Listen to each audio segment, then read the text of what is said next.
Dans les séries télé, on les appelle les experts. Dans la vraie vie, ils sont gendarmes. Sur le terrain ou en labo, ils aident les enquêteurs et les magistrats à résoudre des enquêtes criminelles. Ces experts-là savent faire parler la poudre. Verdict, l'arme fonctionne parfaitement. Sur les scènes de crime, ils sont à l'affût du moindre indice. Donc voilà, là j'ai pratiquement le produit à l'état brut. Ils savent déceler ce que l'on ne voit pas à l'œil nu. Je dirais de prime abord, il semblerait qu'elle soit exploitable. Plus dur, ces experts sont confrontés quotidiennement à la mort. On n'est jamais habitué à une autopsie et c'est pas parce qu'on en a fait des dizaines ou des centaines qu'on est habitué. Et même quand il n'y a plus de corps à observer, il y a toujours un indice à dénicher. Déjà là, on est quasi sûr qu'on est en présence d'un sujet masculin. C'est parti, on vous embarque avec les experts du crime.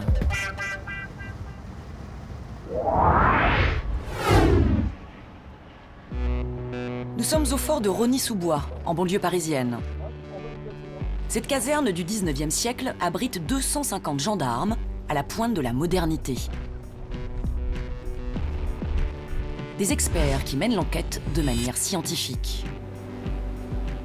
Ici, à l'Institut de recherche criminelle, l'IRCGN, on sait faire parler des ossements humains, on élève des insectes, on effectue des analyses très poussées et on sait même lire dans les lignes de la main. Tout cela dans un seul et même but, éclaircir les énigmes criminelles les plus obscures. La visite commence à 10 mètres sous terre. Voici l'un des endroits les plus secrets du fort, l'armurerie. Le gendarme Ronan Le Doiron est le gardien de cette collection unique en France. Donc là, on est au cœur de la collection nationale des armes.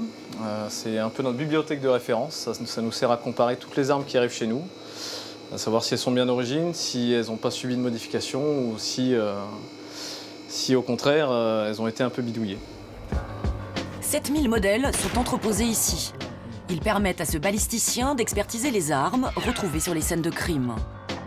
Cela va de la Kalachnikov, soviétique donc, au fusil d'assaut du soldat Ryan. Ça, par exemple, c'est équipé aussi les soldats américains pendant le débarquement. Alors, par ici, on a des armes mythiques, comme la célèbre Thompson 1928 d'Al Capone, avec son chargeur camembert. Ici, vous avez par exemple le PPK de James Bond. Toutes ces armes, vous les connaissez grâce au cinéma. On a des armes plus imposantes comme ça aussi, qui sont assez photogéniques. Le Desert Eagle. Celle-ci, vous l'avez vue dans Matrix. Ah, ici, on a des choses qui tirent un peu sur l'espionnage, comme les stylos pistolet. Donc ça, c'est vraiment destiné au tir à très courte distance. Mais celle que nous allons vous présenter, vous ne l'avez jamais vue sur grand écran. On a des armes qui sont moins typiques, comme les armes artisanales qu'on retrouve chez les gens. Voilà, des amateurs éclairés qui ont essayé de saisir ce qui était la quintessence d'une arme. Donc contre toute attente, ça fonctionne et ça tue. Ça tire du calibre 22 long rifle et ça suffit largement à tuer quelqu'un. Mais ça ressemble à rien, ça? Ça ressemble à rien, mais ça reste efficace. Voilà. Ce passionné ne se contente pas de veiller sur sa collection.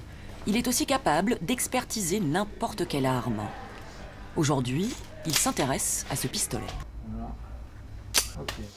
Alors ça, c'est un pistolet semi-automatique qui a été découvert chez une personne donc, mise en cause dans un homicide.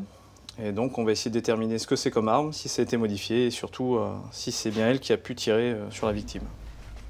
Ce calibre 11,43 de fabrication chinoise est-il d'origine? Pour le savoir, notre gendarme fait un tour dans sa drôle de bibliothèque. Ce que je vois, c'est qu'on a des différences de pièces. Ça peut être une modification, ça peut être d'origine, ça peut avoir été fait après. Ça peut nous permettre de déterminer une année de fabrication et ça peut permettre aussi de remonter aux revendeurs éventuels. Deuxième étape, vérifier que l'arme fonctionne bien. Pour cela, il suffit de tirer et attention aux oreilles.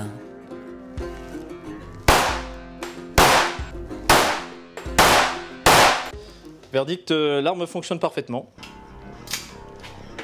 Maintenant, notre expert va isoler 2 cartouches qui serviront d'éléments de comparaison avec celles retrouvées sur la scène de crime. Pour récupérer les projectiles, il va tirer dans ce sac par balle. C'est de la simple fibre de coton qui, en fait, en association avec le mouvement pendulaire du tube, va permettre d'arrêter les projectiles relativement rapidement et de les récupérer dans les sacs de la manière la moins déformée possible.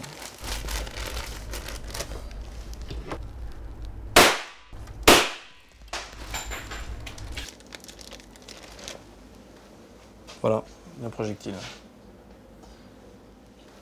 Notre expert a donc récupéré 2 projectiles et 2 douilles, que l'on appelle aussi étuis. Ces étuis vont maintenant être comparés avec ceux retrouvés sur la scène de crime. Donc voilà les tirs effectués avec l'arme. C'est le commandant Petit qui va faire parler les douilles. Alors ici à notre gauche, nous avons mis l'étui tiré qui a été retrouvé sur la scène de crime. Et à droite, on a mis l'étui tiré qui est issu des tirs qui ont été faits tout à l'heure avec l'arme récupérée chez le suspect. Et oui, car chaque arme imprime sa signature sur les douilles. Une signature particulièrement visible à l'endroit où le percuteur frappe la cartouche. Donc on voit très bien, là, quand on tourne l'étui, on voit apparaître des stries.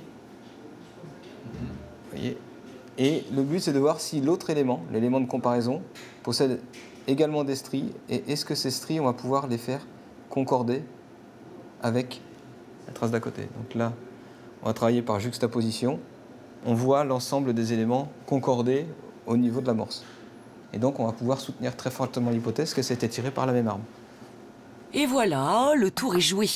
Grâce à nos experts, on peut affirmer que le pistolet suspect a été utilisé sur la scène de crime. À l'IRCGN, toutes les armes expertisées passent d'abord ici, au bureau des scellés. C'est une sorte de garde-triage de toutes les pièces à conviction passées au peigne fin par nos experts. Chaque jour, l'adjudant-chef Thierry Granet réceptionne, classe et stocke des dizaines d'objets en tout genre. Des scellés saisis sur le terrain qui proviennent de toute la France. Il y a bien sûr des armes, mais pas seulement. On stocke aussi les stupes. On a des scellés de toute nature en fait. Ce matin, 6 pains de cannabis et 200 grammes d'herbe. Ils seront analysés par les toxicologues de l'IRCGN. Mais avant cela, chaque scellé doit obligatoirement être enregistré pour assurer sa traçabilité.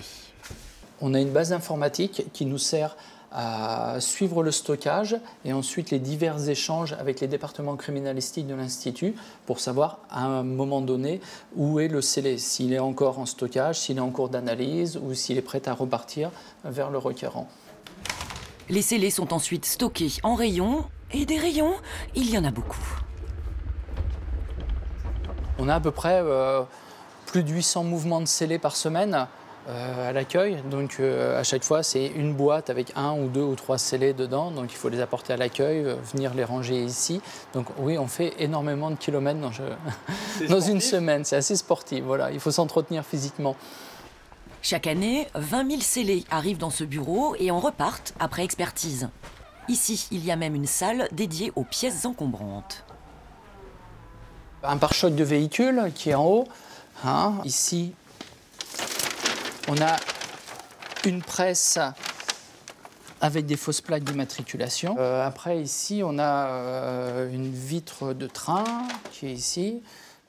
Et avec ces milliers de scellés, l'adjudant-chef n'a qu'une hantise, perdre une pièce à conviction.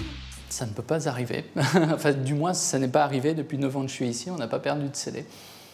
Ça ne doit pas arriver. Ça ne doit pas arriver, surtout pas.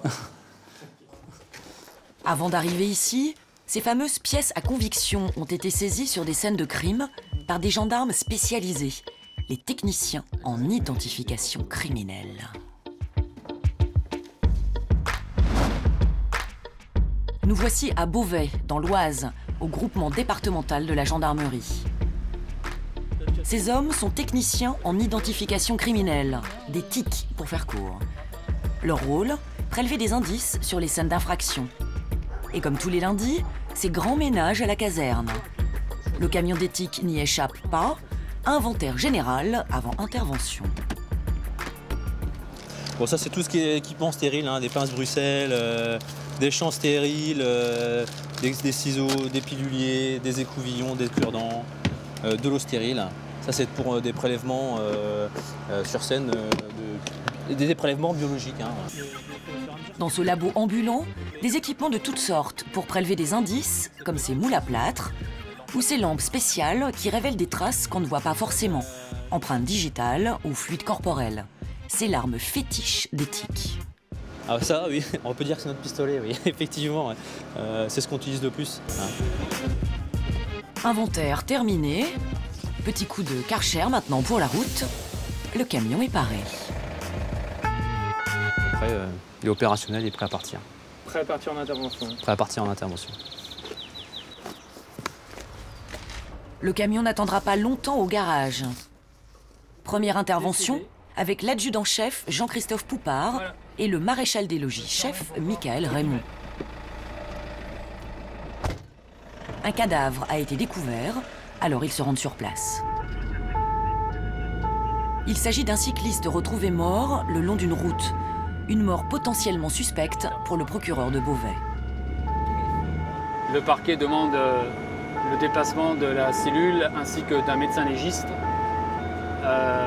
pour effectuer les constatations et vérifier s'il s'agit d'une mort naturelle par un arrêt cardiaque, par exemple, ou d'une mort consécutive à un accident. 20 minutes plus tard, arrivé sur les lieux. L'adjudant-chef va d'abord se renseigner auprès des gendarmes de la brigade locale sur les circonstances de la découverte du cadavre. T'as pas un code 6, 13. C'est les deux cyclistes qui découvrent le corps. Ouais. Sur le bas-côté. Sur le bas-côté. Le vélo à proximité. Là, le corps où il se trouve. Le corps, il n'a pas bougé. Il est 20 Et le vélo juste à côté. Le vélo était juste à côté et ils l'ont transparé. Et ils l'ont mis à l'angle. Sur béquille. D'accord. Donc découvert. Ensuite, le gendarme jette un premier coup d'œil au cadavre. À première vue, rien de suspect là. Pour l'instant, il est bien trop tôt pour le dire. On vient juste d'arriver, on attend le médecin légiste et l'examen de corps nous en dira sûrement plus. Les gendarmes tentent ensuite de trouver des traces de pneus suspects. Un véhicule aurait pu percuter le cycliste avant de prendre la fuite. Il n'y a pas de trace de freinage d'un véhicule tiers au niveau du lieu où il est découvert. On n'a pas de présence et de possibilité d'avoir un choc immédiat sur le véhicule, sur son vélo tout au moins. C'est donc l'examen du corps du cycliste qui permettra d'en savoir plus. Et ça, c'est le travail du médecin légiste qui vient d'arriver. Mais avant cela, il faut obligatoirement revêtir une combinaison blanche pour ne pas polluer les prélèvements qui seront effectués sur le corps. On a une rigidité au membre inférieur. Rigidité. Membre inférieur. Les membres supérieurs sont encore souples. L'examen du corps dure une bonne vingtaine de minutes. L'éthique place sous scellé plusieurs prélèvements biologiques. Là, il a procédé à un prélèvement de sang afin de pouvoir faire une analyse notamment toxicologique et alcoologique. Il n'y a pas de plaie par arme blanche, pas de plaie par arme à feu. Conclusion, pas de plaie. Pas d'excoriation cutanée, pas d'ecchymose. Pas de plaie arme blanche. Arme à feu, aucune ecchymose. Il n'y a pas de trace d'intervention entière si vous voulez. Le doute est donc levé. Le cycliste n'a pas été victime d'un accident de la route. Ça s'oriente réellement vers un décès d'origine naturelle. Affaire classée. Un peu plus tard, nous retrouvons nos tiques sur une scène d'infraction sans cadavre. Cette fois, la victime, c'est ce pavillon en ruine. Il a entièrement brûlé quelques jours plus tôt, en l'absence de ses propriétaires. Alors, accident? Incendie criminel? C'est la question que se pose le chef Christophe Delattre, perplexe devant l'étendue des dégâts. Ça a bien brûlé la question. Ouais, ça a bien brûlé. Il y a des choses à trouver là-dedans? Ça, je peux pas vous le dire. Je sais pas encore. C'est pour ça que le collègue avec le chien spécialisé incendie est là, quoi. Et ce bon toutou s'appelle Jenny. Elle est accompagnée de son maître, l'adjudant Hugues Viplier. Cette femelle berger malinois est dotée d'un nez ultra sensible, mais de pas pattes fragiles. C'est pour ça qu'on lui met des chaussettes pour la protéger des gravats. La voilà prête pour sa mission du jour. Tenter de détecter ce qu'on appelle des produits accélérants, comme de l'essence, tout en s'amusant. Parce que pour Jenny, chercher l'odeur de ces produits, c'est comme jouer à la baballe. D'ailleurs, son maître ne lui donne la balle que lorsqu'elle marque un endroit suspect. Ça, c'est bien ça. Voilà, donc là, le chien m'a marqué un endroit en grattant et en se fixant sur la zone précise. Je piquette l'endroit afin que mes camarades de la CIC, les techniciens d'investigation criminelle, fassent le prélèvement pour ensuite pouvoir déterminer s'il y a bien eu du produit accélérant là. Jenny, hein, c'est bien ça, Chopium. Il y aurait donc un produit accélérant, ce qui laisse supposer qu'il s'agit d'un incendie d'origine criminelle. D'ailleurs, dans la pièce suivante, deuxième marquage. Elle s'en met plein la truffe, Jenny. C'est d'une efficacité redoutable.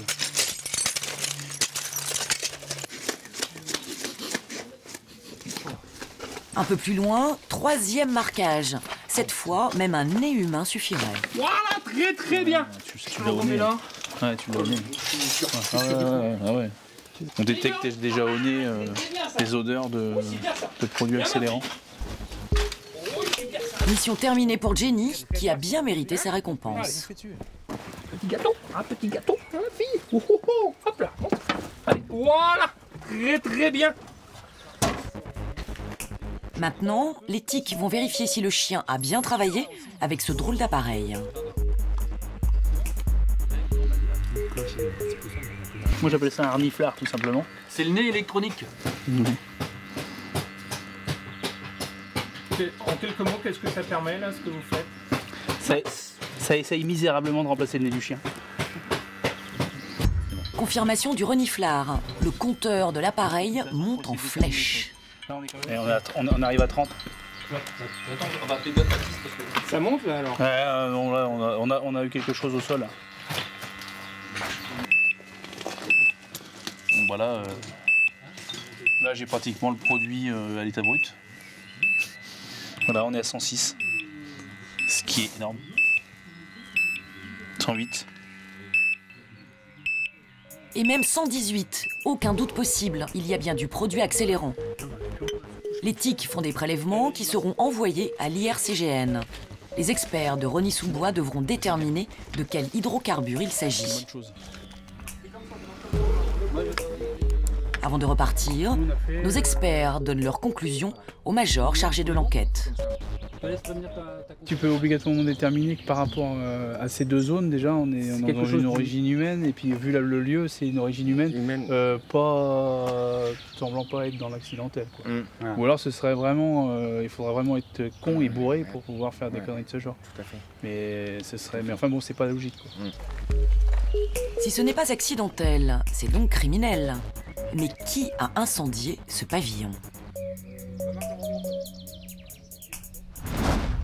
Retour à Rosny-sous-Bois. Les prélèvements faits sur l'incendie sont arrivés depuis 2 jours au bureau des scellés. Bonjour Thierry. Bonjour Thierry. Ça va? Et toi? Passé les formalités, c'est l'adjudant Thierry Dusselier qui va analyser le contenu de ces bocaux en verre envoyés par les tics de l'Oise. La mission de ce gendarme chimiste, identifier le produit accélérant répandu dans le pavillon. Dans son labo, notre Sherlock Holmes en blouse blanche se lance dans une tambouille d'experts. Nous introduisons un flacon en verre dans le bocal avec les résidus.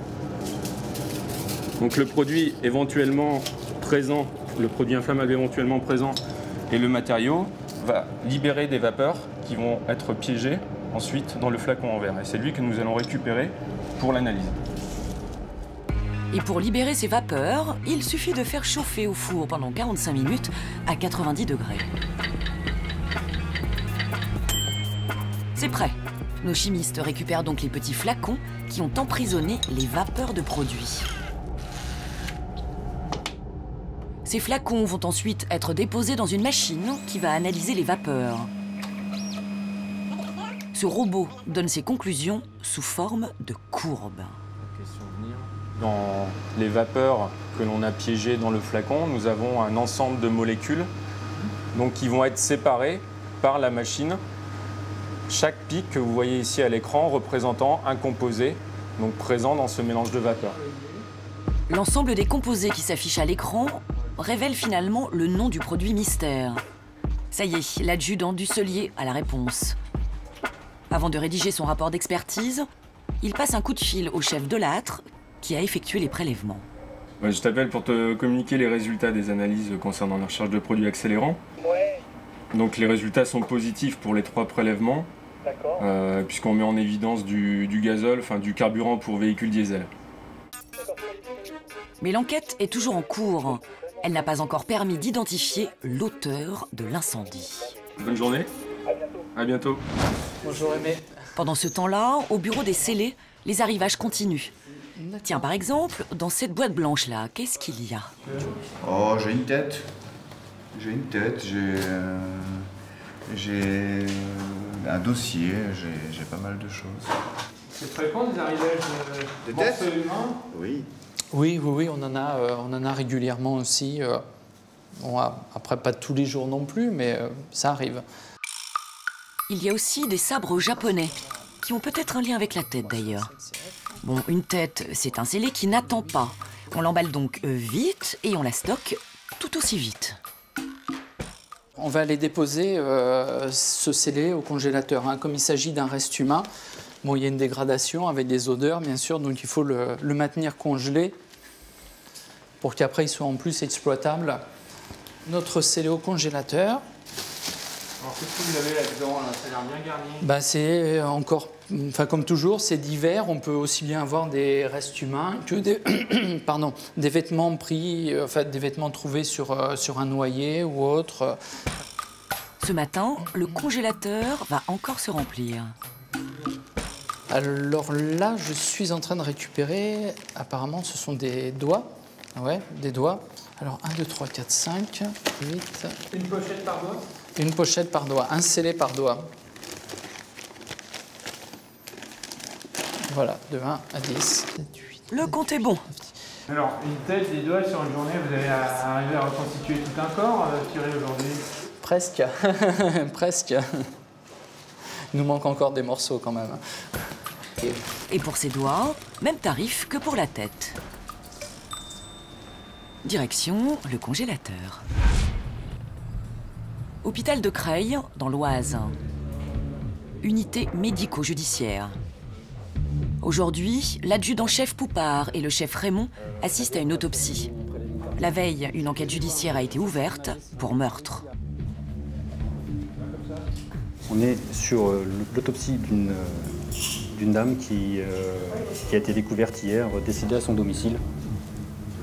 Et l'autopsie est importante pour nous pour connaître exactement les causes de la mort. C'est un médecin légiste, le docteur Marc Lobin, qui dirige l'opération. Prélèvements vaginaux, prélèvements buccaux, prélèvements anal. Il fait d'abord une première découverte. Elle est là. C'est une plaie saignante du cuir chevelu à la face postérieure de la tête, donc au niveau occipital. On va raser autour. T'essayes de ne pas toucher trop à la...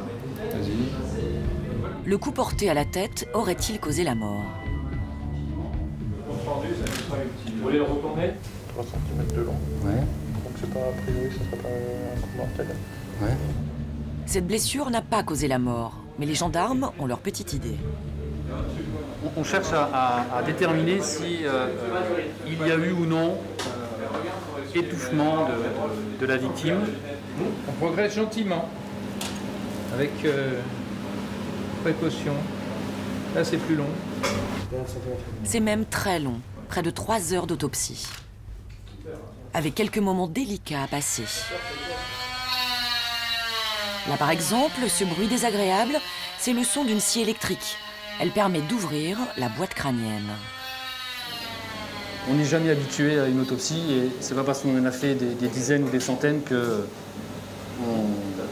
on est habitué. Ça reste quelque chose de fort, un moment fort à passer, mais il est nécessaire pour l'enquête. Justement, l'enquête du légiste progresse.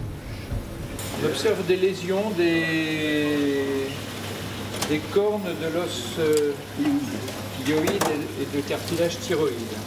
Et donc en français, ça veut dire quoi? En français, ça veut dire qu'il y a eu peut-être quelque chose, une manœuvre traumatique. Alors, voilà. À quel niveau? Au niveau du cou. La victime a peut-être subi un étranglement. Dernière étape de l'autopsie, le relevé des empreintes digitales de la victime. Celles-ci seront comparées avec les empreintes prélevées à son domicile. Il est logique de trouver la trace digitale de la victime à son domicile. Donc il est nécessaire de pouvoir l'identifier à partir du moment où celle-ci serait prélevée. Et si les enquêteurs trouvaient des empreintes digitales qui n'appartiennent pas à la victime, cela pourrait les mettre sur la piste d'un suspect. Eh ben, c'est pas mal, hein. 22 h, les techniciens en identification criminelle de Beauvais partent en intervention sur une nouvelle découverte de cadavre. Il s'agit d'un homme retrouvé mort par son fils, un fusil à ses côtés. Suicide, meurtre. L'adjudant Michael Louchel doit en savoir plus. Il appelle un gendarme sur place. C'est qui moi je veux savoir où était placée l'arme précisément. D'accord, ok. Et je voudrais savoir également la victime c'était droitière ou gauchère. La victime droitière. D'accord. Et le fils c'est quoi, lui, droitier, gaucher? Donc renseigne-toi là-dessus. Sur les lieux du drame, le gendarme qui est intervenu le premier donne des détails au TIC. Donc le fusil avait des... Le fils il était dans la maison, donc il a entendu le coup de feu. Et, il est allé voir, et puis il a trouvé son père tout au bout du jardin, donc allongé avec le fusil. Ah, c'est à l'extérieur. À l'extérieur. Pour vérifier la version du fils, nos experts vont utiliser ces petits tubes que l'on appelle des tamponnoirs. Ce sont des tampons avec une pastille adhésive. Ils permettent de récolter d'éventuelles traces de poudre à canon sur les mains ou le visage. Si le témoin nous dit qu'il n'était pas présent au moment des faits, ça nous permet de corroborer ses dires ou pas. Si jamais on trouve des résidus de tir sur cette personne, sur ce témoin, on saura qu'il nous mentait, qu'il était au plus près de la scène à ce moment-là. Les TIC vont ensuite saisir le fusil retrouvé près du défunt. Ils l'expertiseront plus tard, car l'urgence, c'est d'examiner le cadavre qui se trouve au fond du jardin. Allez, on y va. Tu vas nous montrer la scène? Oui. Par respect pour la famille, évidemment très choqués, nous n'avons pas fini. Retour une demi-heure plus tard. Alors, s'agit-il d'un suicide? L'adjudant reste prudent. Pour l'instant, il n'y a aucun témoin oculaire de la scène. Personne n'est en mesure de dire réellement ce qui s'est passé sur les faits. Donc seules les constatations vont parler, seule l'enquête va pouvoir déterminer si l'individu a mis réellement fin à ses jours. Un homicide maquillé, ça peut se produire également. Ça sans souci, quoi. Fin d'intervention. Pour ces militaires confrontés chaque jour à la mort, le chemin du retour est parfois propice aux confidences. On décompresse là? Ouais, on décompresse un peu là. Bah, d'autant plus c'est toujours difficile quand on arrive et qu'il y a la famille qui est présente. Famille présente, on voit qu'il y a une douleur. Cette douleur de la famille, il faut se protéger pour pouvoir continuer à faire ce métier, quoi. Sinon on arrête vite. C'est vrai. Dès qu'on est touché, de toute manière, j'ai connu des anciens TIC qui, eux, avaient commencé à être touchés par cette douleur, justement, et qui ne pouvaient plus, qui reconnaissaient eux-mêmes ne plus pouvoir réaliser leur métier de TIC, parce que quand ils arrivaient sur une scène, cette scène leur rappelait une autre scène qu'ils ont eu du mal à oublier.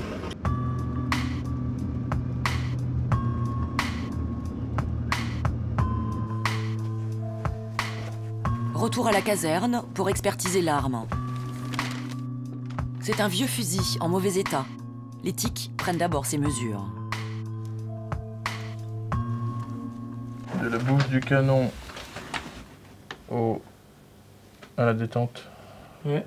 73. Et ces mesures-là, on va les transmettre au directeur de l'enquête qui pourra voir lors de l'examen de corps avec le médecin légiste si la mesure de l'arme est compatible. Parfait. Si la mesure de l'arme est compatible avec les bras de la victime pour une éventuelle autolyse. Un suicide. Voilà, un suicide. L'enquête conclura finalement que cet homme s'est suicidé.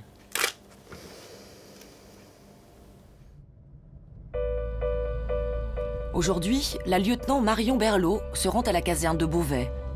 Cet officier de gendarmerie est psychologue. Elle va rencontrer les techniciens en identification criminelle de l'Oise. On va essayer de discuter un peu de ce qu'ils font au quotidien et surtout de comment ils le vivent en fait. Comment ils arrivent à prendre de la distance par rapport à tout ça parce qu'ils font quand même un métier qui est assez difficile au quotidien. Travailler sur des corps, c'est pas anodin. Des psys dans la gendarmerie, c'est assez récent. La lieutenant Berlot a été recrutée il y a 1 an. Elle est spécialisée dans la prise en charge des traumatismes psychiques. Bonjour. Cette première séance sera collective. Bonjour chef, bonjour. Toute l'équipe est présente. Ok. On va commencer du coup. On va essayer de faire en sorte que la parole circule, que ce soit sans jugement.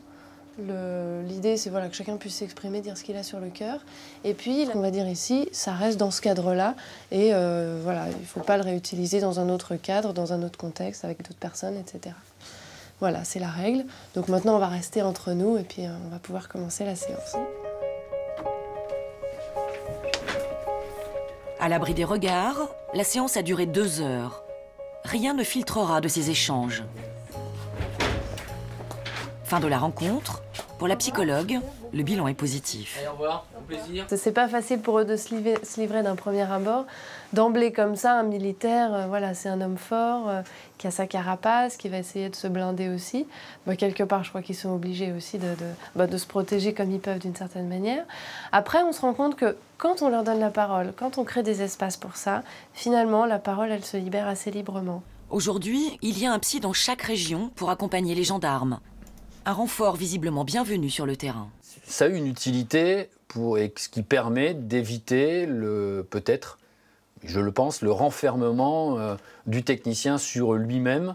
Chacun a sa façon d'évacuer son stress, de gérer émotionnellement une scène d'infraction sur laquelle on se transporte. Là, ça apporte une vue de l'extérieur, mais qui reste discrète et qui est utile.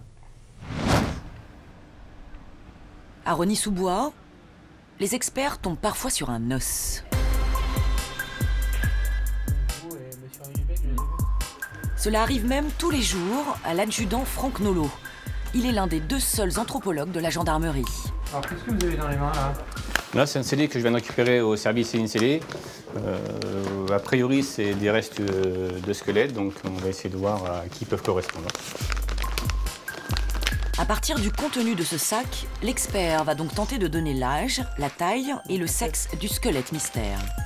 Ce qu'on retrouve ici, c'est juste la partie de l'os coxal, avec les premières vertèbres, et ainsi que les fémurs. Une surprise peu ragoûtante attend notre expert, des larves d'insectes. Là, on en a ici, on a ici, on a ici. L'adjudant appelle donc son collègue entomologiste en renfort. Ce spécialiste des insectes va d'abord prélever les larves. Voilà. Il leur donne ensuite à manger pour qu'elles se développent jusqu'au stade adulte. Dans quelques semaines, ces petites bêtes donneront des indications très utiles aux enquêteurs. Là, j'ai des larves qui ont un état plus ou moins avancé de développement, mais je ne sais pas lequel exactement. Moi, mon travail, c'est de dire à quel moment les œufs dont sont issus les larves ont été pondus. Parce que ces œufs ont été pondus à un moment plus ou moins proche du décès. Donc le fait de pouvoir déterminer les pontes va donner des informations sur la date du décès. Grâce aux larves, les entomologistes peuvent dater à quelques jours près une mort remontant jusqu'à 6 mois. De son côté, l'anthropologue a nettoyé les os. Il va pouvoir les examiner. Pour déterminer le sexe de l'individu, l'adjudant étudie la forme du bassin. Avec une échancrure sciatique très fermée, une absence de concavité, la forme générale du pubis qui se trouve ici. Déjà là, on est quasi sûr qu'on est en présence d'un sujet masculin. Maintenant, passons à la taille de cet homme. Pour cela, il faut mesurer le fémur. Là, en l'occurrence, il fait 48,7 cm. Donc on va mettre ça dans notre table et on va pouvoir déterminer la taille du sujet. On a fait nos calculs. D'après la table, c'est un homme d'environ 1,77 m. Il ne reste plus qu'à déterminer son âge. La présence de ces petites stries ou ces petites vallées qu'on voit ici caractérise qu'on est en présence d'un sujet relativement jeune, entre 30 et 40 ans, vraisemblablement plus près de 30 ans. Ça sera à vérifier. Âge, taille, sexe, voilà des indications qui permettront peut-être aux enquêteurs de terrain d'identifier le squelette mystère. Quelque part, dans l'Oise, 2 jours après l'autopsie qui avait révélé qu'une femme avait été étouffée, les tics reviennent sur les lieux du crime. On va se partager les pièces, Christophe. Ouais, je pars dans la chambre, tu veux que je commence dans la chambre? On va faire le bureau, je fais la chambre. Baptiste, il fait ici. Aujourd'hui, il cherche des empreintes digitales dans l'appartement de la victime. Une tâche minutieuse, réalisée avec de la poudre magnétique et ce pinceau. C'est un travail où il faut prendre son temps, il faut essayer de le faire au mieux possible, pas trop mettre de poudre, en mettre juste ce qu'il faut pour pas surcharger les traces qu'on pourrait découvrir, pour ensuite pouvoir les prélever correctement et les exploiter. Les cadres de fenêtres, les poignées de porte, le lavabo, aucun recoin de l'appartement n'est oublié et ça paie. Dans le bureau, le chef de l'âtre vient de révéler plusieurs traces digitales. Moi aussi.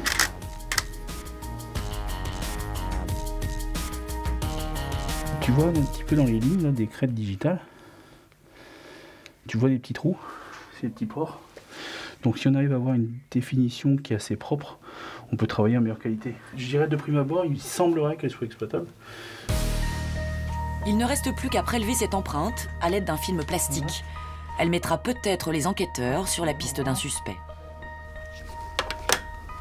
À partir du moment où on arrive à déterminer cette empreinte-là, je dirais qu'il n'y en a même qu'une seule ou une parcellaire qui nous donne assez d'éléments pour pouvoir dire qu'il y a un individu tiers qui est venu ou quoi que ce soit ou qui nous permet d'orienter l'enquête. Une suffit. En inspectant le bureau, les gendarmes ont fait une découverte. La tour de l'ordinateur a disparu. De quoi éveiller les soupçons. Donc on peut toujours faire relever une recherche d'ADN, ça pourrait très bien être aussi l'auteur qui pourrait avoir pris le tour. Le chef de l'âtre va donc effectuer un prélèvement ADN sur les câbles de l'ordinateur. Pour cela, il utilise un écouvillon, un coton-tige stérilisé. Là, ce qui est intéressant, c'est que tu vois, tu as du striage là. Et ça, normalement, ça c'est vissé dans la tour par les petites vis ici. Donc obligatoirement, il faut quand même avoir une certaine préhension des doigts pour pouvoir tourner ça. Donc là, on peut peut-être avoir potentiellement de l'ADN qui peut être obtenu. De l'ADN, des empreintes digitales, il ne reste plus qu'à essayer de faire parler ces indices. C'est l'adjudant-chef Poupard qui va ausculter les empreintes digitales. Objectif, identifier des empreintes suspectes. Pour les mettre en évidence, il faut d'abord reconnaître celles qui pourraient appartenir à la victime. À gauche, vous avez la trace qui est relevée par qui a été relevée par les techniciens, et à droite, le relevé qui a été fait à l'autopsie. L'adjudant-chef va donc repérer des points communs entre les deux empreintes. Il les marque avec ces petits points verts. Donc vous avez le marqueur qui est là, que l'on retrouve ici. Vous avez le marqueur ici, que l'on va retrouver là, qui est juste en bas. Vous avez au-dessus de ce premier marqueur, un troisième marqueur que je mis là, que je retrouve également à ce niveau-là.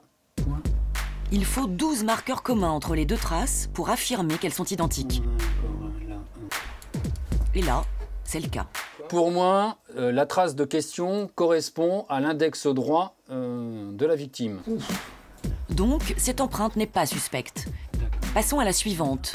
Elle donne du fil à retordre à notre expert. On ne trouve pas en 10 secondes comme dans les séries, c'est vrai. On n'est pas à la télé. Et si, puisque 10 secondes plus tard, l'empreinte a parlé. Elle ne semble pas être celle de la victime.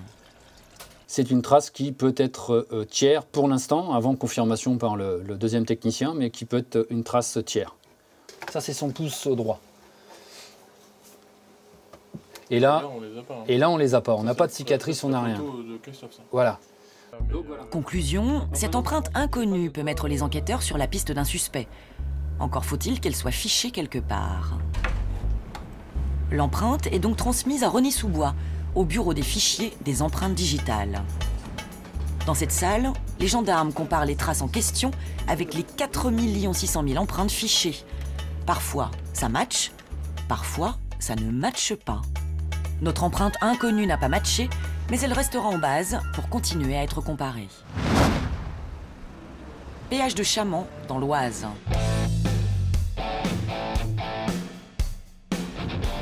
C'est le début de l'été, la période des grands départs. Bonjour monsieur. Monsieur, bonjour, j'aimerais vous couper le contact s'il vous plaît. Est-ce que vous pouvez me présenter votre permis de conduire et les documents du véhicule s'il vous plaît? À première vue, cela ressemble à un contrôle routier classique. Sauf qu'aujourd'hui, tous les tics de l'Oise sont réquisitionnés. Mais que viennent-ils faire sur un péage d'autoroute? Donc là, on fait une opération coup de poing, avec quand même pas mal de militaires sur le dispositif. Le but étant de rechercher tous les véhicules qui peuvent être maquillés et relever toutes les infractions au code de la route connexes. Ce sont les voitures maquillées, donc volées, qui intéressent les tics. Pour les débusquer, ils vérifient si les numéros de série sont d'origine. Donc là, ici, on a le numéro de série. À nous de voir, de vérifier si cette frappe nous paraît refrappée ou paraît plus ou moins correcte. Et pour cela, il faut un œil de spécialiste. C'est bon. Cette voiture blanche, par exemple, leur paraît louche. Je sais pas ce que c'est ce numéro-là.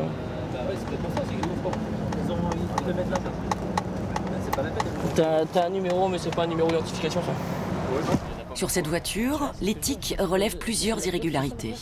Ici, on a une plaque signalétique qui peut, vous pouvez voir, elle est vissée. Alors que généralement, ces plaques signalétiques sont rivetées, non pas vissées. Ensuite, à ce niveau-là, vous avez le numéro de série qui, lui, présente de traces de rouille. Le numéro de série a-t-il été maquillé, puis recouvert d'une couche de peinture? Pour le savoir, le chef Raymond va frotter la carrosserie avec un dissolvant, de l'acétone. Si on a une couche de peinture qui s'enlève trop facilement, c'est que c'est de la peinture de mauvaise qualité qui n'a pas été traitée comme c'est traité en usine par le constructeur en fait. Ça peut nous renseigner sur le fait que le véhicule aurait pu avoir été maquillé ou peut-être accidenté, réparé avec une nouvelle plaque remise dessus. Apparemment, cette peinture a l'air de tenir. Ouais, finalement, on a un véhicule qui, je pense, nous a posé problème plus par rapport à son âge et à l'entretien, plutôt qu'à un maquillage, quoi. L'opération maquillage ne fait que commencer. D'ailleurs, une autre voiture attire l'attention des enquêteurs. À l'IRCGN, cette fois, c'est une voiture qui ne roulera plus qui intéresse le capitaine Antoine Devemy. Cette voiture retrouvée accidentée est soupçonnée d'être impliquée dans un autre accident mortel. Sur les lieux d'accident, on trouve un motard décédé. On soupçonne ce véhicule évidemment d'avoir percuté le motard, on va vérifier ça. Pour mener son enquête, le chimiste prélève d'abord un éclat de peinture sur la voiture. Ensuite, il va également prélever un morceau de peinture sur les vêtements du motard décédé. On va faire une comparaison pour voir si ça correspond avec la voiture qui est suspectée. Pour effectuer cette comparaison, il faut d'abord identifier la signature chimique de la peinture de la voiture. Pour cela, le capitaine place l'éclat qu'il a prélevé dans un petit moule. Donc l'éclat de peinture est à l'intérieur du moule. On va couler une résine liquide qui va durcir sous rayonnement ultraviolet. Le moule est placé pendant 20 minutes sous cette lampe à UV.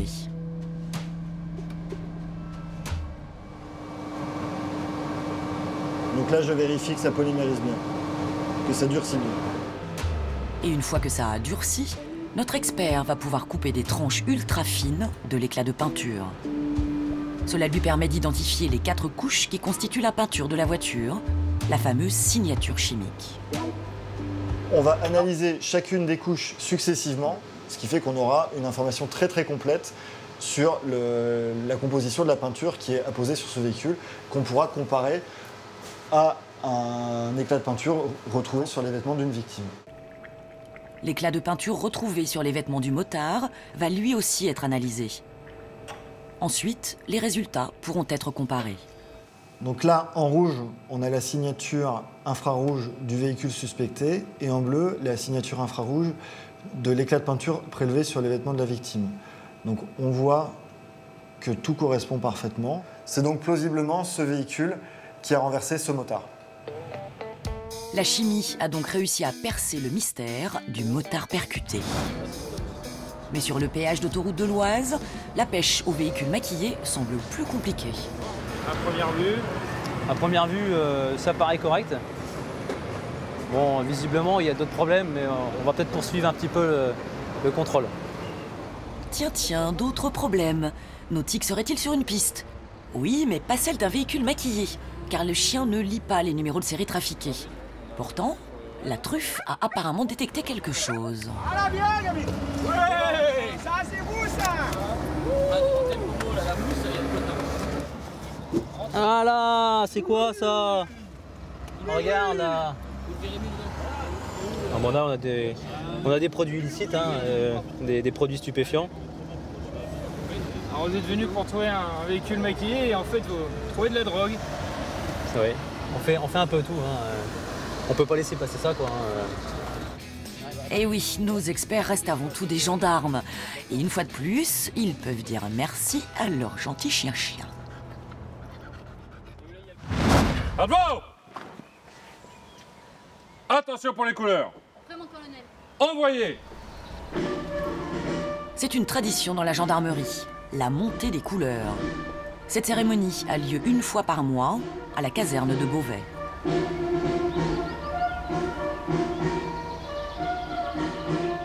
L'occasion pour le colonel de distinguer les gendarmes méritants et de commenter les résultats du groupement.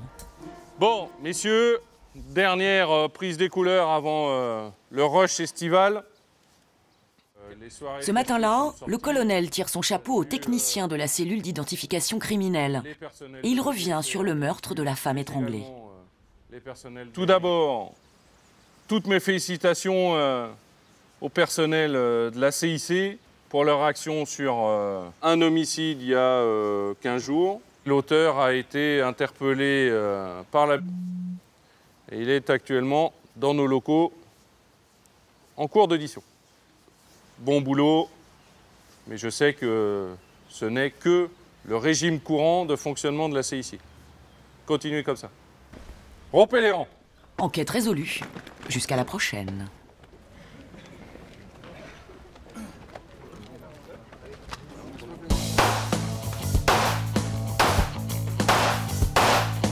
Verdict, l'arme fonctionne parfaitement. Voilà, bien, très bien, ça m'a changé. Il est opérationnel et prêt à partir. Prêt à partir en intervention. Prêt à partir en intervention. Déjà là, on est quasi sûr qu'on est en présence d'un sujet masculin. Bon, ça, là, au commandement. Repos!